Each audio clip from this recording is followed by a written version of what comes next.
Guys, math का puzzle solve करने से ना दिमाग बहुत तेज होता है। तो चलो मैं आपसे एक मैथ का सिंपल सवाल पूछता हूं। सपोज करो कि आपके पास एक मैथ का इक्वेशन है जिसमें लिखा हुआ है 5 + 5 + 5 + 5 = 555। अब सबको पता है कि गलत है, लेकिन अगर मैं आपसे कहूं कि आपको सिर्फ एक लाइन यूज करनी है, कैसे भी एक लाइन, और इस मैथमेटिकल इक्वेशन को ठीक करना है, बस आपको ये याद रखना है कि आपको इक्वल को क्रॉस नहीं करना। करके दिखाओ, कैसे करोगे? 10 सेकंड का टाइम देता हूं।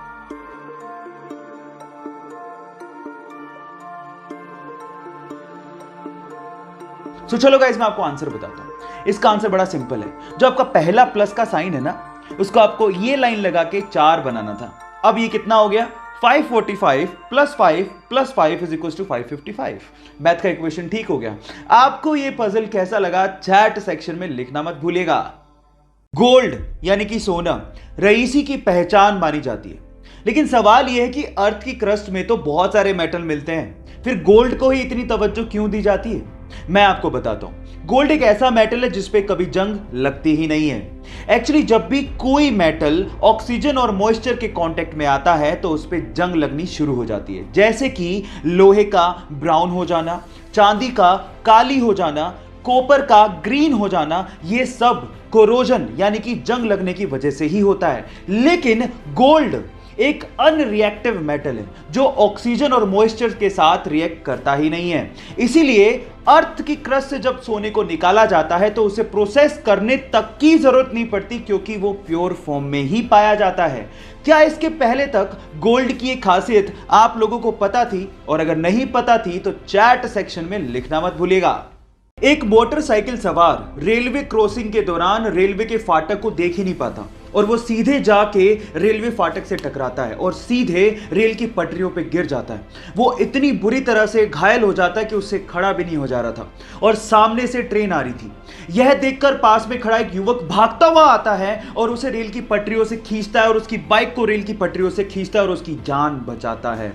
अगर आखिरी समय पर वो बहादुर लड़का नहीं आता तो शायद आज वो बंदा जिंदा ही नहीं होता। सो गाइस, उस बहादुर लड़के की बहादुरी के लिए एक लाइक तो बनता है। गाइस, ये तो आपको पता ही है कि प्लेन्स बहुत ज्यादा भारी होते हैं। इनफैक्ट बोइंग 737 तो 80,000 केजी का होता है और जब वो लैंड करते हैं तो उनकी स्पीड 250 से 300 किलोमीटर/आवर होती है। पर आपने क्या कभी इमेजिन किया है कि इतनी स्पीड और इतने भार के साथ जब वो लैंड करते हैं तो उनके टायर्स कभी फटते क्यों नहीं है? मैं आपको बताता हूं। उनके टायर्स में रबड़ के साथ साथ एल्यूमिनियम और स्टील को भी मिक्स किया जाता है और नॉर्मल कारों के टायर के अंदर जो प्रेशर से हवा भरी जाती है उससे 6 गुना ज्यादा प्रेशर से एरोप्लेन के टायर में नाइट्रोजन को भरा जाता है ताकि वो प्रेशर को सहन कर सके। क्या आपको इससे पहले तक ये फैक्ट पता था? नहीं पता था तो चैट सेक्शन में लिखना मत भूलिएगा और हमारे यूट्यूब चैनल को सब्सक्राइब करना मत भूलिएगा, लिंक बायो में गिवन है। गाइस, एक मजेदार सा किस्सा सुनाता हूं। ये बात है सन 1909 की, जब कनाडा ने पहली बार अपने एक शहर में एम्बुलेंस को लॉन्च किया ताकि लोगों की जान को बचाया जा सके। लेकिन हुआ उसका कुछ उल्टा ही। वही एम्बुलेंस शहर में टेस्ट ड्राइव के दौरान एक बंदे पे चढ़ गई और वो बंदा बुरी तरह से घायल हो गया।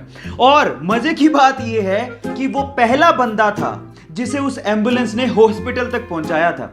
यह अजीब सा किस्सा आपको कैसे लगा? चैट सेक्शन में लिखना मत भूलिएगा। एक बार गुरु नानक देव जी अपने शिष्यों के साथ एक गांव गए। गांव वालों ने गुरु नानक देव जी और उनके शिष्यों की बहुत ज्यादा सेवा की, लेकिन जाते जाते गुरु नानक देव जी ने उन गांव वालों को आशीर्वाद दिया, उधर जाओ। उसके बाद गुरु नानक देव जी अपने शिष्यों के साथ दूसरे गांव गए, लेकिन उन गांव वालों ने गुरु नानक देव जी और उनके शिष्यों के साथ बहुत बुरा बर्ताव किया। लेकिन फिर भी गुरु नानक देव जी ने उन्हें आशीर्वाद दिया, बसे रहो। ये देख के एक शिष्य से रहा नहीं गया। उसने गुरु नानक देव जी से कहा कि ये कैसे आशीर्वाद दिया आपने? तो गुरु नानक देव जी ने जवाब दिया कि संसार में अच्छाई का फैलना और बुराई का रुके रहना और ना फैलना इंसानियत के लिए बहुत ज़्यादा ज़रूरी है। इसीलिए जो अच्छे लोग थे उन्हें उजड़ जाने का मैंने आशीर्वाद दिया ताकि वो बाकी जगहों पे जाके अपनी अच्छाई को फैला सके। आपको ये स्टोरी कैसे लगी? चैट सेक्शन में लिखना मत भूलिएगा। गाइस, बाइक चलाना किसे नहीं पसंद, लेकिन असली प्रॉब्लम आती गर्मियों में, जब कोई स्कार्फ या फिर रुमाल पहनने के बाद हमें हेलमेट पहनना पड़ता है और गर्मी होने की वजह से थोड़ी दूरी तक चलने के बाद जब हम हेलमेट उतारते हैं तो पूरा मुंह पसीने से भर जाता है। अब इस प्रॉब्लम का सॉल्यूशन क्या है? जी हाँ गाइस, इस प्रॉब्लम का सॉल्यूशन है एसी हेलमेट। एक छोटी सी एक्सेसरी आपके हेलमेट पे लगती है और वो आपके हेलमेट को या फिर आपके सिर को ठंडा ठंडा कूल कूल बना देती है। और गाइस, इसका इन्वेंशन कहीं बाहर नहीं, हमारे इंडिया के बेंगलोर के आईआईटीएन पीके सुंदर राजन ने किया है।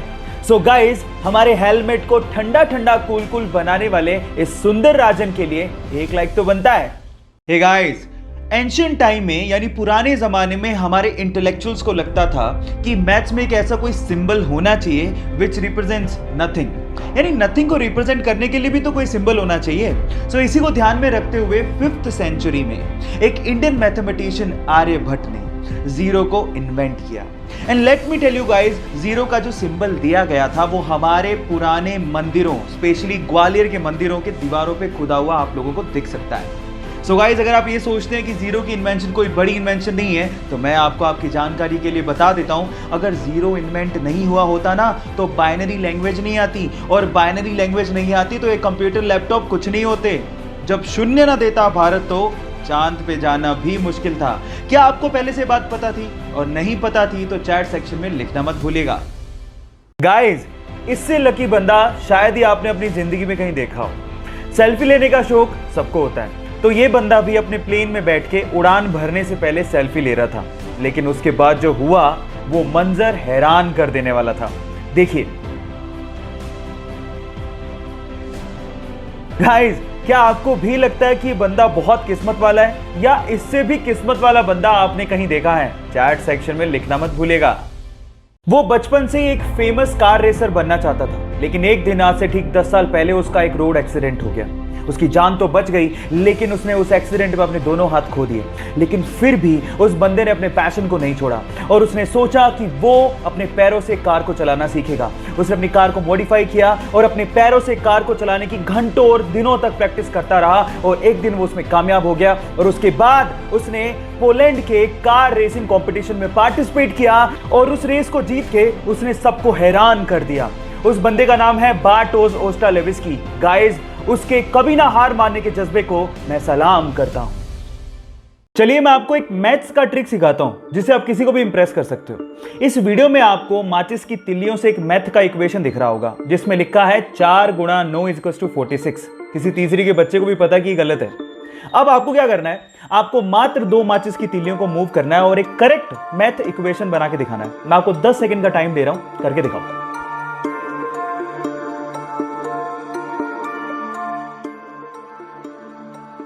चलिए गाइस, मैं आपको जवाब देता हूं। 2 माचिस की तिल्लियों को कुछ इस तरह से मूव करेंगे, देखिए, और फाइनली ये करेक्ट हो गया।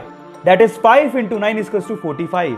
ये मैथ्स का पजल आपको कैसा लगा और आप किसको इंप्रेस करोगे? चैट सेक्शन में लिखना मत भूलिएगा। चलिए गाइस, आपकी नॉलेज चेक करते हैं। क्या मुझे बता सकते हैं कि दुनिया में माउंट एवरेस्ट की खोज से पहले सबसे ऊंचा पर्वत कौन सा था? मैं आपको 5 सेकंड का टाइम देता हूं, सोच के बताइए। चलिए गाइस, मैं आपको इसका जवाब देता हूं। इसका जवाब है माउंट एवरेस्ट। गाइस, खोज होती चाहे नहीं होती, दुनिया का सबसे ऊंचा पर्वत माउंट एवरेस्ट था, है और रहेगा। बाय द वे, आपकी नॉलेज के लिए बता देता हूं कि माउंट एवरेस्ट की ऊंचाई 8,848 मीटर है, जिसे इंडियन मैथमेटिशियन राधानाथ सिकदर ने ही नापा था। So guys, proud to be an Indian. क्या आपको इससे पहले ये बात पता थी? और नहीं पता थी तो चैट सेक्शन में लिखना मत भूलिएगा।